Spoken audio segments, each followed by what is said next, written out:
ANA eLearning Academy is brought to you by CDN Graysheet, a trusted source of rare coin and currency valuations since 1963.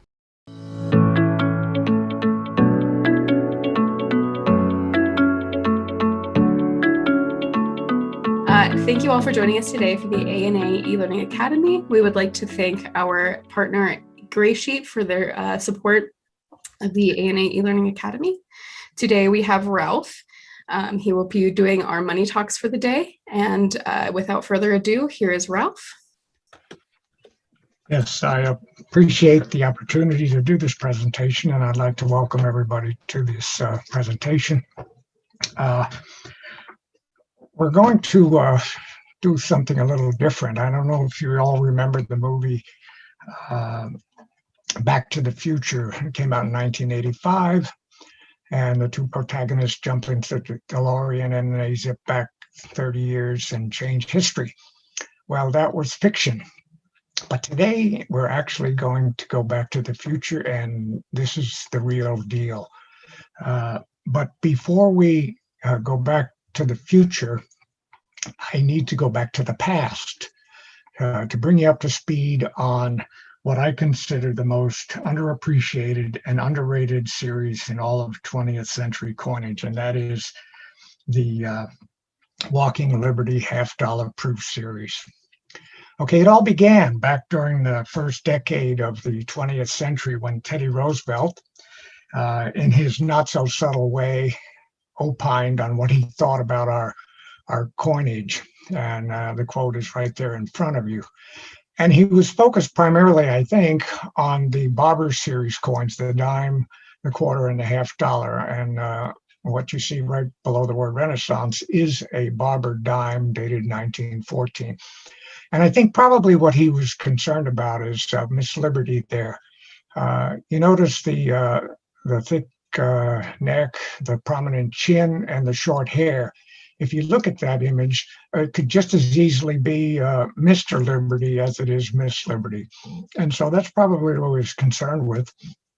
And he had looked at the old Greek high relief coins, the gold and silver, and decided that that's the direction we needed to go.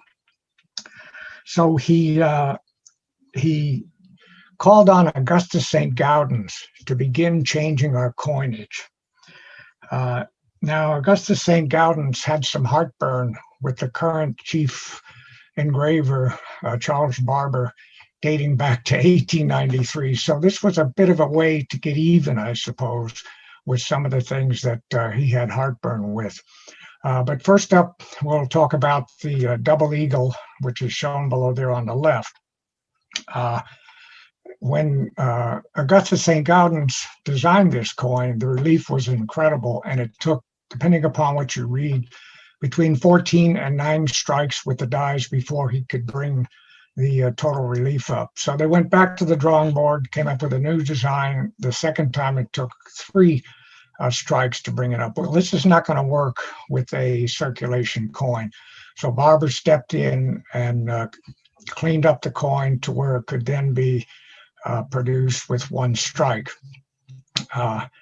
On the right, you'll see the $10 coin, which was also designed by Augustus. And here, he has at least made the Miss Liberty image look female. He got the long hair, and the face is very feminine looking. But he put a chieftain's headdress on there. Now, Augustus knew this was not proper, and he contacted Roosevelt, but Roosevelt said press on, so he did. But the real problem I see is to the right with the eagle. Augustus was dying of cancer, and I suspect he was in a bit of a rush. But the legs on the eagle are too big given the size of the bird, and the head is too small. So this was pretty much a rush job, in my humble opinion. But they went forward and pressed on. And of course, Charles Barber is a pragmatist. He loved his job. And even though he sees that soon, one by one, his creations are going to pass into history, he's not going to fight City Hall. He'll do his best to satisfy the head shed, if you will. Next slide, please. That's slide number 3. In 1909, the next item was the Lincoln cent, and it came off without too much problems. Victor Brenner, the initials were a little too large. They fixed that the first year, and the Lincoln cent continued on even to this day without a whole lot of issues. But then we get to the Buffalo nickel. Slide number 3. Can we get that up, Logan? Hey, sorry, I'm working on it. All right. Anyway, let me talk about it. This is James L. Fraser's design, and it also had a lot of high relief, and particularly in the areas of the date. Now, here's a worn image of buffalo nickel, and you notice there's no date. It should appear below the neck in that area that's kind of washed out. But one of the problems I see with this coin is that the devices in the middle, the images, are a bit too large. That makes the feels too small and cramped. The word liberty is shoved up to the right there at 2 to 3 o'clock, and it gets worn away very quickly. And on the reverse, you notice they had a little trouble with e pluribus unum. They had to find a place to stuff it, but they finally got it above the buffalo. If they'd made those images a little smaller, I think personally it would have been a much more attractive coin. But the point to be made is the design was not meant for longevity. As opposed to Barber's own coins, the dime, the quarter, and the half dollar, those designs stood the test of time well into the 20th century. You could still find those in circulation. The dates were readable. All the devices were evident. And it's a testament to what Barber knew about the production of coins. But as I mentioned, he had to march on. Okay, next slide is slide number 4. And this is where we welcome Adolph Weinman.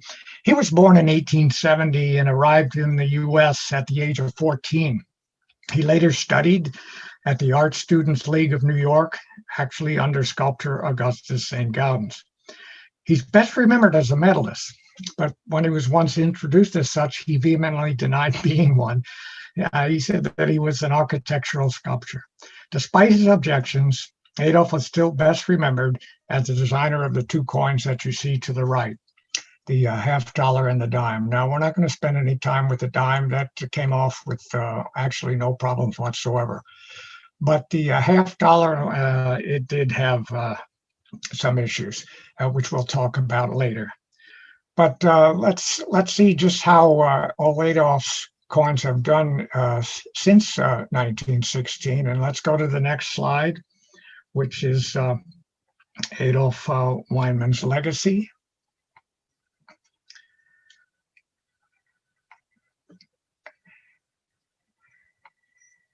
And the reason we're there we go. Okay, looking on the left, we have the silver eagle that has been in production since 1986. It is the world's #1 bullion seller. And even this year, they are redesigning the reverse. So we're going to have a new version of that coin, but they're not touching the obverse because no one has been able to find fault with it up to this point. Okay, we also have the gold half-ounce coin that was produced in 2016 and the mercury diamond gold. And we have the palladium coin off on the right. So his designs have stood the test of time, even to the present day. All right, next slide is slide number 6, the proof design of the Walking Liberty half dollar. Okay, this is 1936, the first year of the production. And I'm going to read you what the then Secretary of the Treasury, McAdoo, said about it. He said, the design of the half dollar bears a full-length figure of liberty, the folds of the stars and stripes flying to the breeze as a background, progressing in full stride toward the dawn of a new day, carrying branches of laurel and oak, symbolical of civil and military glory. The hand of the figure is outstretched in bestowal of the spirit of liberty. The reverse of the half dollar shows an eagle perched high upon a mountain crag, his wings unfolded, fearless in spirit and conscious of his power. Springing from a rift in the rock is a sapling of mountain pine, symbolical of America. But take a look at the toning. What we're going to find with the Walking Liberty $50 is you don't see the kind of toning that appears often on Morgan silver dollars. Those were kept in sacks, canvas sacks. These coins, however, were delivered in a cellophane holder, and then the recipient would take them out of that, place them in a folder, put them in a desk, whatever, and it would pick up the toning from whatever it came in contact with. A lot of times you'll get the mottled kind of toning, some browns and grays, and a lot of haze that appears on the coins, but we'll talk about that more later. Okay, next slide is the high relief coin. So now I'm going to talk about the strike of the coin. It's a complicated process that you have to go through, and Barbara well knew what the problems were going to be. But if you look at the coins, we'll start with the top. To get a good strike at the top of the coin, we'll look at the head on the left there, the Phrygian cap. There's a little ear flap that comes over, and that should be present. Also, the cheek should be rounded, so you should see some shading as you tilt the coin back and forth in the light. It should change rather than reflect constantly. If that's the case, then you know you have a pretty good strike at the top of the coin. As we move down to the middle, we'll pick up the hand there, Miss Liberty's left hand, and it is holding the oak and laurel branches. You should be able to see the thumb fully separated from the hand and ending. You should also be able to see the index finger extended down along that one branch, and you should see it end. And then there's that little point just below the index finger, that little speck of light, which shows separation between the index finger and the middle finger. If you have all of that, and you have the branches that extend past your hand separated, then you probably got a really good strike. Moving just below that to the thigh, that's a very high area, and often you'll see die marks there because of incomplete striking of the coin. And then as we continue down the Liberty's left leg, you can see those parallel lines that start from beneath and move up. Those should be present all the way up, and they disappear off to the right, just above the knee. They should all be separated, not merging together if you have a good strike.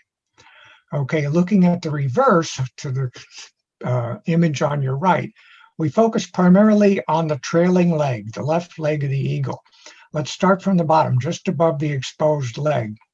You'll see three lines that come up at an angle towards the feathers from above. Those should be present on a good strike. And then midway up the leading edge, you'll see three little curls there. Those are feather ends that come back. If you see those, you can almost guarantee this is an exceptional strike, whether it be a proof or a circulation coin. Those rarely appear.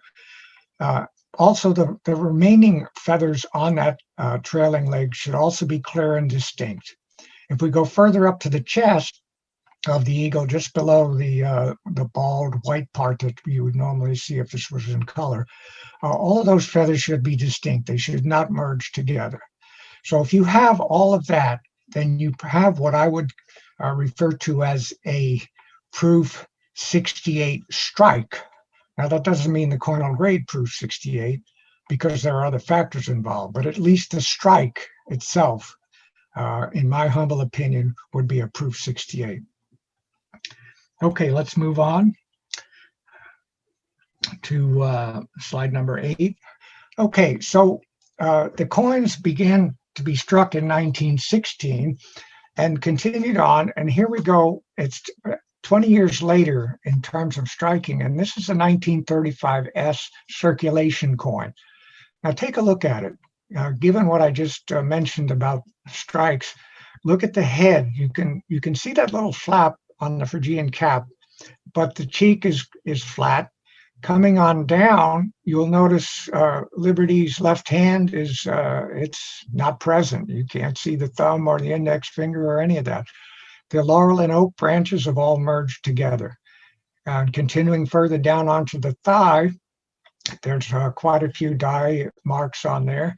And notice the stripes at the bottom that signify the red stripe on the American flag. They come up to just below the knee and stop, as opposed to previously when I mentioned they continue on up past the knee and disappear off to the right. Okay, and then let's look at the reverse. You'll notice those three lines I mentioned, there's only one present that I see on the trailing leg. I do not see any of the three feather ends on the leading edge, and of course most of the feathers on the trailing leg are not visible. Up on the breast, many of the feathers merge together. So this is the classic weak strike, and so we're 20 years into it, and the San Francisco Mint hasn't figured out yet how to produce these coins. And here we are about to enter into the proof stage again, which has been it has not been conducted since 1916, when it was terminated by the Mint because of low sales. So they're going to take a shot at resuming proof production the following year, and yet we have all of these kinds of problems still evident with the mints. Okay, so let's move on to slide number 9. And what happens here is the Mint decides to issue these mint sets individually. In other words, you could order any of the coins that were being presented from the cent on up to the $50. For instance, if you wanted a proof Lincoln cent, it cost you 16 cents. If you wanted the $50, it set you back a whopping 75 cents. The face value of the entire set was 91 cents, and you could have it all for $1.89. But they started with the matte proofs. That's the image that you see on the left there. Now, matte proofs are kind of a satin finish that don't reflect very well. And collectors chose, they didn't like these, so they didn't buy very many of them. So midway through the production, the Mint decided to revert back to the brilliant proofs, which you see on the right there, that have the reflective fields and bring out the details of the images in a better way, as most collectors consider. Okay. Okay, I need the next slide. Now we're going to start traveling back in time.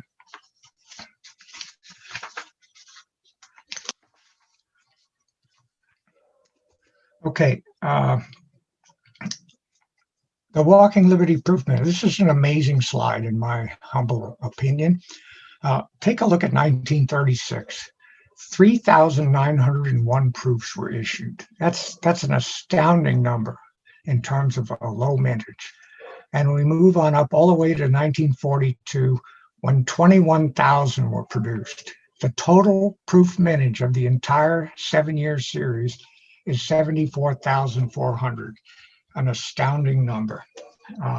If this year they produce 74,400 proof Kennedy $50, there would be a stampede to buy them, and they would go for moon money. But we're going to see that that's not the case with these coins, and it's to your advantage to take a look at that in a serious manner. Okay, next slide is slide number 11. And we're going to compare a little bit just to give you an idea of what's going on here. So in 1936, if we look at a proof 63 and we compare the PCS price guide for it, that would come in at $1,600 retail. When you look at the 1950 Franklin $50 proof, in proof 63, there were 51,000 proofs made. That coin is valued at $425. Yet the Walking Liberty $50 is 13.2 times more scarce, but it's only 3.7 times more valued than the Franklin $50. And why is that? Well, it's supply and demand. The demand is not there yet, but my prediction is it's going to catch up, and it's going to catch up pretty soon. We don't even compare it to the Kennedy, which had 4 million proof struck in 1964, the number comparison would be astronomical. Okay, slide 12, the grading criteria from PCGS. Okay, this is what PCGS considers when they look at a coin: the strike, the completeness of detail, luster, surface, and eye appeal. And let's talk about eye appeal for a second. It either adds or subtracts from the technical grade, or is neutral as a factor in determining the final grade. For toning, PCGS uses 7 levels of eye appeal from amazing to ugly. For depth of reflectivity on proofs, PCGS uses 6 levels of eye appeal from amazing to negative. The following are the minimum standards for eye appeal on high grades. For MS or proof 68 must have positive eye appeal. For 67 must have above average eye appeal. Cannot have below average eye appeal for proof 65, and cannot have negative eye appeal. An MS proof 65 coin can have below average luster or color toning if it is outstanding in every other way. Now, they have 7 levels of eye appeal, but in my own personal view, I only have 2. I have amazing and all other. And so when I look at a coin, if I see an amazing eye appeal, that's it. Anything else, I just consider not so hot. Okay, let's move on to slide 13. So with all that in mind, we're going to take a look and we're going to compare 3 coins here, 3 Walking Liberty coins. Now notice the one on the left and the one on the right doesn't have a grade. I've cropped that, and we'll talk about that later. I didn't crop the one in the center because I felt if I did, you would never believe that that achieved a grade of proof 67 plus. But we'll talk about that and why that occurs in a second. But let's start with the 2 coins on the left and right. Notice both of them appear to have some level of cameo contrast. Let's start with the coin on the left, which has the most cameo contrast apparent. How does that happen? It happens due to the way the photographer has set up his lighting. So what has happened in this case is, imagine that coin in front of you, and imagine a window open off to your left, and you pull the shade down so only a narrow beam of light is coming in parallel towards you. And if you twist the coin a little bit, you'll find that the light that strikes the fields is going to reflect off to the right. But the light that hits the devices, in other words, Miss Liberty, the flag, etc., is going to be reflected back up toward the camera. If you open another window off to your right and do the same thing, pull the shade down, you'll have that light coming in from the right, and it will also strike the fields and bounce, in this case, off to the left, but when it hits the devices, it too will be reflected up into the camera. Now, how do we know that this is not actually a cameo coin? It's because of the sun. The sun is flat for the most part, just like the fields. So that light that was coming in from the left and the right strikes the sun and bounces off to the opposite direction, with the exception of the edge of the sun, which curves down into the field. So you will notice at this point that on the sun between about 1:30 and 4 o'clock, you see that little white patch. That tells you that the light used by the photographer was coming in from about the 2 o'clock position, 2:30, 3 o'clock, somewhere in there. And I suspect coming from the left was the opposite. So we have enhanced the look of this coin. Now let's go to the one on the right. You'll notice here that if you look at the sun, you don't see that same shining at the 2 to 3 o'clock position. That's because in that case, light was only coming from the left, the same way it struck the devices and then came up and hit the camera. Okay, so if you were to look at these 3 coins and you had a choice of which coin you would like to have, I would posit that maybe you might pick the one on the left, you might pick the one on the right. I suspect you might not pick the one in the center. Now, the center one, in this case, the photographer used lighting that came down directly from above. So when that light hit the fields, it reacted with the haze and the toning on that coin and was reflected right back up into the camera, giving that washed out look. That's what I would call basically rather unattractive.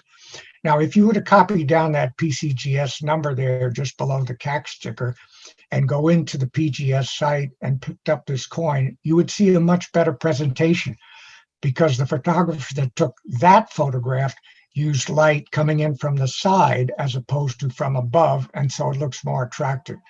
But that's a proof 67 plus. The coin on the left is a proof 68 plus. The coin on the right is a proof 66.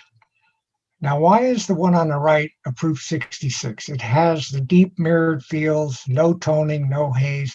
It appears it might have some haze up there above Miss Liberty's head, but I can assure you with the actual coin, there is no haze. That just happens to be something to do with the camera.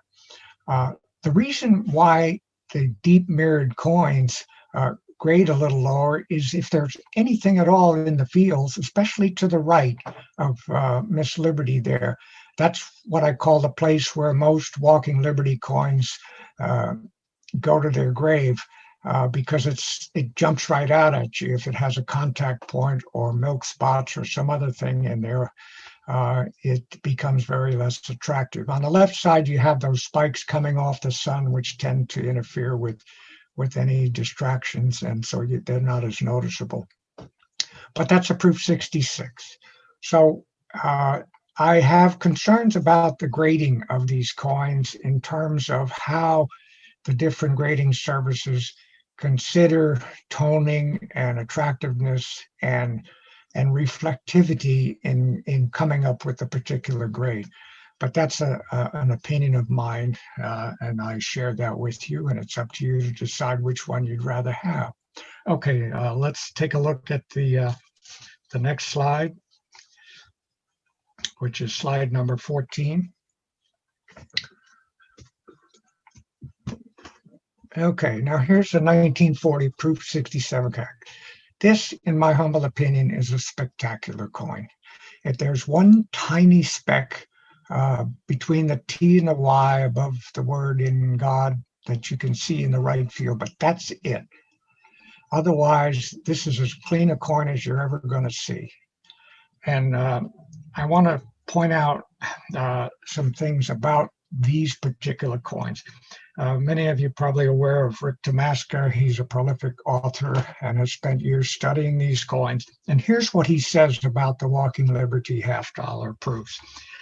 In my opinion, the proof walkers with the greatest potential are those examples that represent the earliest strikes off new proof dies and have been preserved over the decades in a manner in which those deep mirrored surfaces remain with their original brilliance and beauty. And I subscribe to that opinion. Okay, let's go to the next slide. Okay, so here's the 1942 proof 66. Okay, notice the haze throughout the fields on the obverse and also on the reverse, and the toning. Personally, I would never give this a wow rating in terms of toning. This is the kind of thing that happens when a coin is placed in a folder or put inside an envelope that has some chemicals on it or whatever. But that's a proof 66. All right, next slide, please. Okay, now we move to 1941.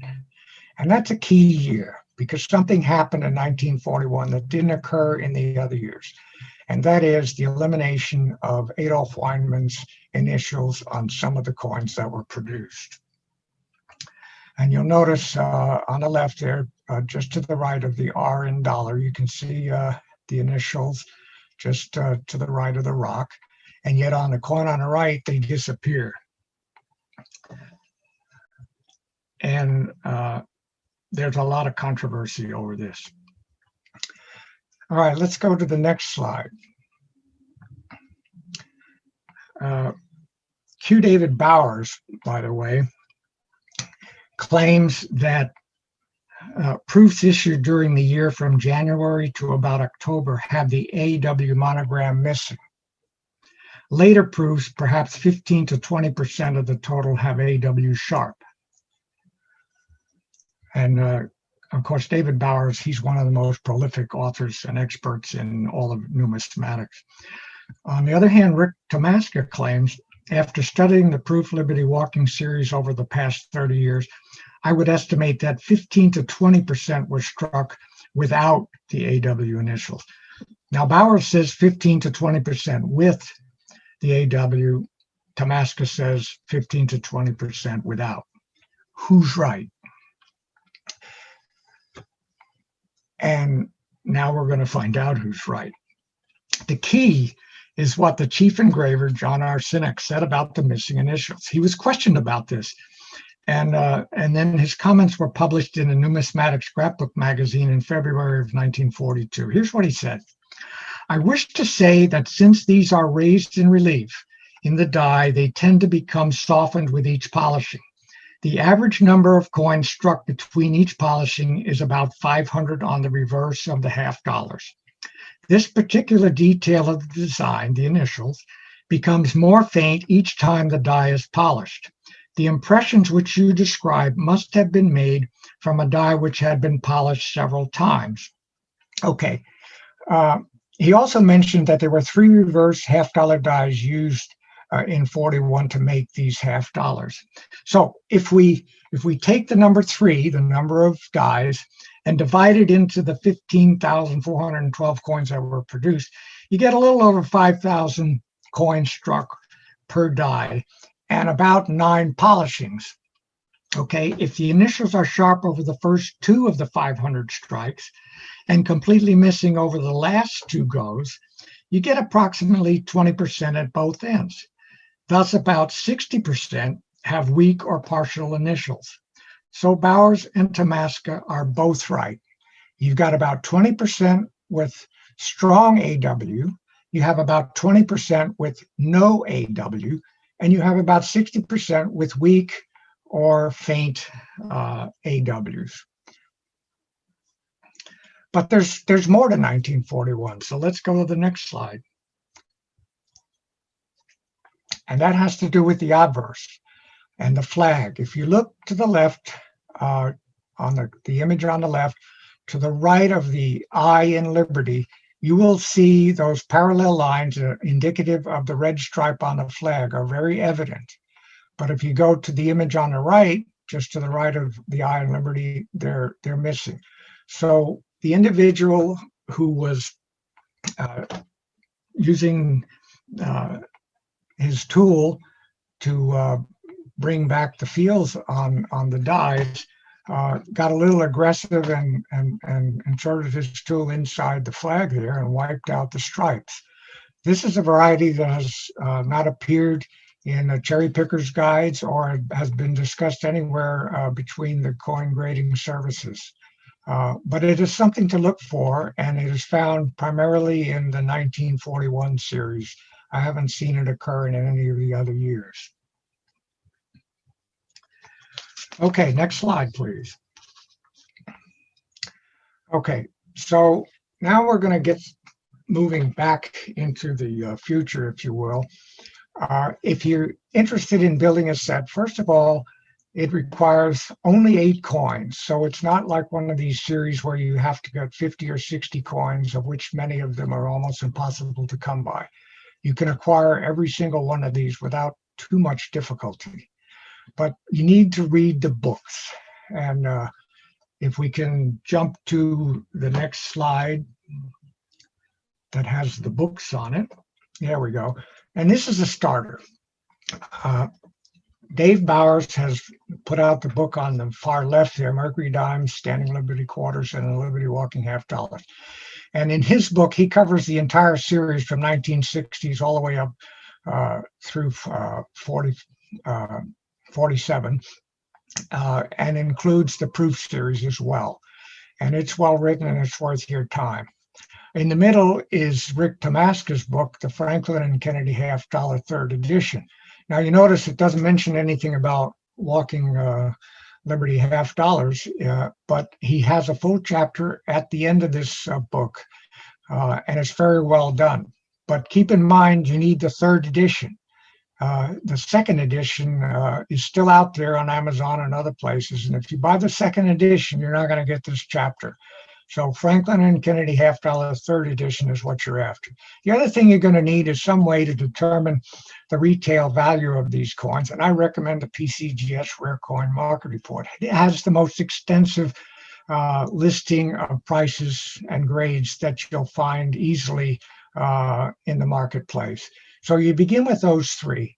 I also, as a member of the ANA, access their library, and you can get all of these books probably in their library with the exception of the market report. But there are other books written about the Walking Liberty half dollar that you can assess at no charge except for the postage, and I've done that. And that will bring you up to speed on what to look for and the peculiarities of the various years. Okay, can we go back to the previous slide?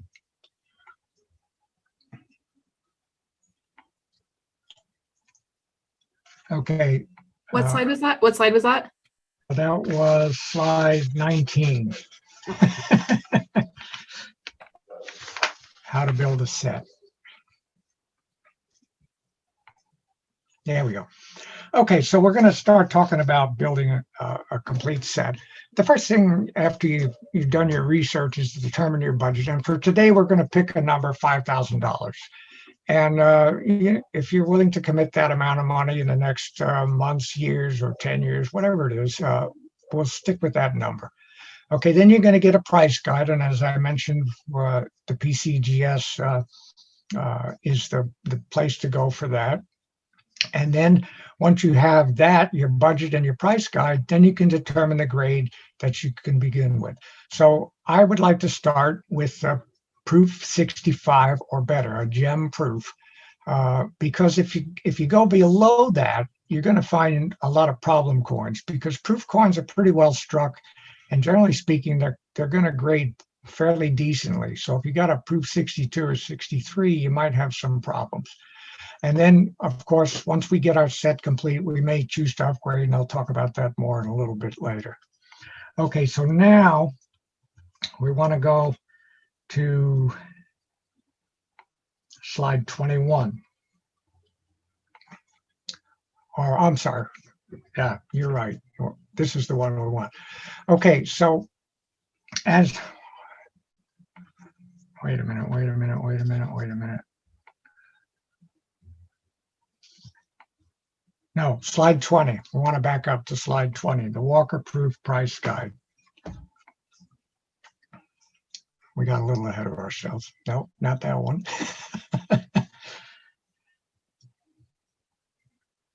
Slide 020, I think it shows up as.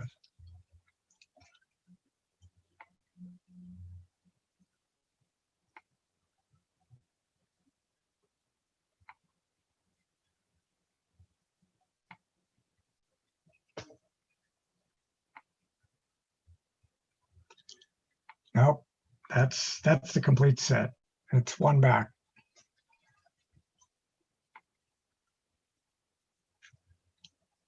God, I hope it came through.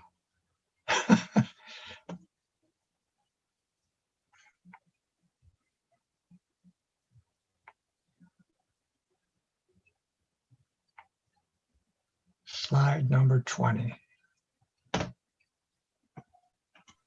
I don't think we got that one. Sorry. Oh my God, it's the most important one. All right. Well, let me try to give you some idea what's on that. What I've listed on that slide is the retail price of a complete set in proof 65, with the exception of the 1936. If you get a 1936 in proof 65, you will have spent about $3,000, which eats up most of your $5,000 budget. So we've dropped that one down to proof 63. Now there's only 3,900 of those coins that have been produced. So a proof 63 is still going to be a very good coin. The rest of the coins are all proof 65, and the values go from $750 all the way down to 1942, where we have a $450 coin at proof 65. Now that's a gem-proof set with the exception of 1 year. And you can have the entire thing for a little over $5,000 if you include both the 1941 with and without AW coins. If you only want one of the coins, as opposed to both, then you're actually under $5,000. And let me tell you, if you get a complete set, and that set are these brilliant proofs with the no haze, no toning fields, you will have one amazing set. And that's what we're looking at below here, is a complete set of 8 coins. The one coin on the bottom is an NGC coin because they're the only ones that acknowledge the no AW versus the AW version of the 1941. PCGS does not acknowledge that. And that's a key thing, because if you look at a PCGS 1941 proof, you want to really check the reverse. And if you see a really strong AW, that's a good coin to get. And if you see a complete absence of AW, that's a good coin to get. If you see a weak AW, then you probably want to ignore it. But most dealers are unaware of that particular aspect of it when they're looking at PCGS 1941s. But this is what you're after, an 8-coin set, and it's doable. It's doable for under $5,000. Now, let's say you get your proof 65 set with the exception of 36, and you go to a coin show and you see a nicer 1938 coin, for example, say a proof 66, and it satisfies your criteria of having clean fields, no haze, no toning, and the price is right based on the retail value. You pick up that coin. Let me tell you, when you go to sell your proof 65, it's going to go fast, because that's exactly what I've done. Every time I've upgraded to a nicer coin for the given year, I have sold my previous purchase for more than I paid for it, because collectors want these clean coins. They understand the difference between a really nice coin and one that's got that blotchy gray brown toning throughout or halfway around or whatever. So that's what you're after. Okay, let me look at the next slide. There we go. Okay, so here's a case of what you might come across if you go to a coin show. We've got a 1940 on the left, and that's a proof 67. And we have a 1942 on the right with a CAC sticker. Both of them, by the way, have CAC stickers, but that's a 67 plus. Now, the 1942 is not as rare as the 1940. So these two coins, given the grades, are pretty close price-wise, even though you won't find a price given for it in the PCGS thing. They haven't yet put out plus prices. It just goes from 67 to 68. But if you're faced with those two coins, and the prices are about the same, I would have to ask you, which coin would you prefer to have? Now, the one on the left has, again, those brilliant fields and has that kind of cameo contrast to it if you shine the light from the side. The one on the right has the haze in the fields, and it has that kind of brownish toning. I know what I would prefer. And I know for a fact, if I were to have that coin on the left and turn around and sell it, that I could sell it for one heck of a lot more than what the price guide indicates. Because if you advertise it properly, it's going to go. Okay, so how do you get these coins? Well, you can go to coin shows where you can actually look at the coins, tilt them in the light, and see the quality of the coin. Take your loop and look at the strike at the head and the hand and the flag stripe on the leg, go to the reverse, check the trailing leg, all of that, and decide whether that particular strike warrants the grade that you see on the coin. Many of them do not. Many of them do not warrant the grade that I've seen on those coins. Okay, you can also go to eBay, and that's a good choice since you can return any of the coins that come to you that don't live up to the photograph. You have normally 30 days to send them back. You can also contact the seller. So if I saw that coin on the left, I might contact that seller and ask him for sure about the mirrored fields, whether they are clean or not. And normally they will respond accordingly, and then you can go ahead and make your decision as to purchase the coin. This is something you can't do, once you've bought a coin at a coin show and go home. It's kind of hard to call the dealer and get your money back. Coin auctions are another way to acquire these coins. But I would recommend, if you're going to buy a coin at a coin auction, they issue catalogs. And if you look at the photographs of the coins, a lot of them are photographically enhanced to make the coin look better. But the way to get around that is to go into the viewing room. Now you have to register, and that's free, but you can select which coins you want to look at, and then they'll set you at a table with an observer, and then they'll bring the coins out, and you can actually take the coin, hold it in the holder, use your loop, and in the proper lighting, investigate all of the things that I've talked about before you ever set foot in the auction room and start bidding on these coins. So you'll have a really good idea of whether this is a wow tone coin or one of the others, whether it's brilliant, clear fields or not. So please do that, because I have found in most cases that the coins do not live up to the photographs that you see in the catalog. They're made to get you to buy the coin. Okay, so that's what you would be doing in acquiring your Walking Liberty Proof $50 series. And I'm now open to any questions that folks might have about this series, or in fact about the circulation issues, if someone wants to bring up a question about that. All right, so we have a couple questions already. Do strikes vary from year to year? Say that again? Do strikes vary from year to year? Absolutely. Do you see the picture of the 1933 $50 where I have it cropped? I have an assistant who can look for me. Okay. 1930, the S-Mint coins I mentioned earlier were the weakest strikes of all the series. San Francisco just didn't have their act together except for 1933. In 1933, they came out with, somebody new must have shown up in the minting room there, because he really had his act together. And some of the most fantastic strikes appear in that year. In fact, that photograph that I tried to send has that coin, one of those coins. And it is by far the finest S-Mint Walking Liberty I have ever seen in terms of strike. It has all the things we're talking about.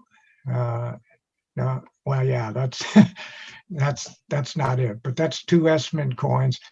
And actually you can leave that one up, because one of them is graded MS65 and the other one is graded almost uncirculated. And take a look at them. The hands are barely visible. You can see a little bit of it.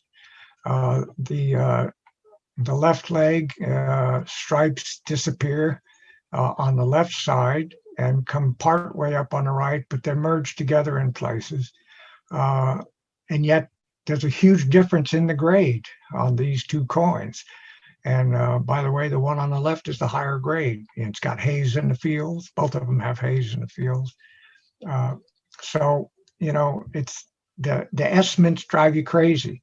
with the grading. I don't know. You really have to have your act together as a grader with this particular series to make conscious decisions that make sense. And I'm not sure they all do that, because there's obviously a difference in the quality of the grader as you go along. But 1933 was the one year where they hit the jackpot. All right, next question. Can you comment on the proof 1942 recut AW designation by NGC? That I didn't quite get the 1942 recut AW designation by NGC. On 1942 or 40. I'm not sure I understand that question. We can go on to another one. Yeah, I don't know. Email me that and I'll see if I can figure out what it's all about. Okay. Is the 1941 no AW in the Cherry Picker's Guide? Is it more expensive? In the Cherry Picker's Guide? I'm having trouble with what the 1941 AW. Is it in the Cherry Picker's Guide, the book?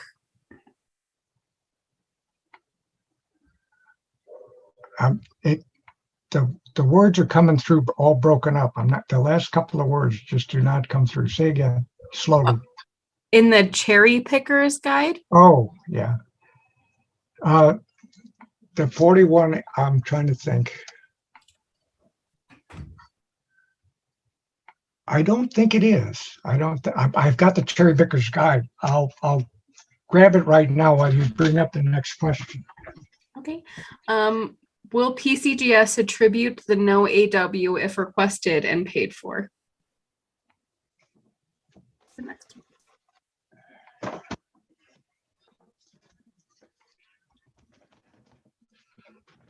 Okay, I was away. Say again. Will PCGS attribute the no AW if requested and paid for? PCGS, I have asked them why they won't consider the 1941 no AW and AW as varieties, and they have failed to respond. I've asked them time and time again. They've given me no reason. As I mentioned, NGC has decided it's a variety. Whether the PCGS folks will change their mind at some point. There's many coins that have that kind of thing where something has happened, die cracks, whatever, and they consider them varieties. But for some reason, they've got their back up over the 1941. I don't know why. They have never responded, and I've asked time and time again, and they say, we'll get back to you, and they never get back to me. All right. Are there many Walking Liberty proof cameos? There are not. Oh, that's a damn good question. There's about a dozen, and you will not see those on eBay. You will not see those in auctions. I have not seen any of them. There's about a dozen, but surprisingly, many of them grade rather low, proof 64s and proof 65s. The highest grade of a cameo is a proof 67, and many years have no cameos at all. If you look at the price guide, you'll see the years that have them. But if anyone turns up in an auction, boy, there's going to be some brisk bidding on those coins. But I have not seen any in my number of years watching the auction business and all. But yeah, there are a few cameos. Okay. What is your opinion on the percentage of collectors that collect proofs compared to the business strikes in this particular series? Say that again about the proofs versus the business strikes. What is your opinion on the percentage of collectors that collect proofs compared to the business strikes in this particular series? In terms of the number of collectors? Yeah, how many collectors of proofs Well, compared to the business strikes? I don't really have any way of knowing, but I suspect there's a lot more that collect the entire series of the business strikes. The proof series is pretty short, and I don't have any numbers to give you, but I suspect there's quite a few less that are interested in the proof series because they're a little more expensive. Well, they're a lot more expensive, actually. Okay, last question. Can you speak about hairlines and the effect on grading? Oh yeah, hairlines. And see, then that's the big issue, because when you have a coin that has that haze and toning, it covers them up. It absolutely does. How do I know that? Because I had a coin conserved that I thought would get a higher grade, and once it was conserved, uh, it revealed the hairlines, and it came back 2 grades lower. That I thought it would come back higher. It came back 2 grades lower. So I know that those that haze and that toning will cover up. It'll cover up milk spots big time. The tiny milk spots. You won't probably deal with any of the big ones that you might see. But these coins don't lend themselves to the milk spots that you see on the Franklin half dollars and on the Kennedys. They did a better job of it back in the late 30s and early 40s. All right. Well, thank you, Ralph, for such a wonderful presentation. And thank you all for joining us. We'd also like to thank again our partner with the A&A eLearning Academy, Graysheet, for their support. And we hope you join us for the rest of the Money Talks on Thursday, Friday, and then Tuesday and Wednesday next week. Thank you.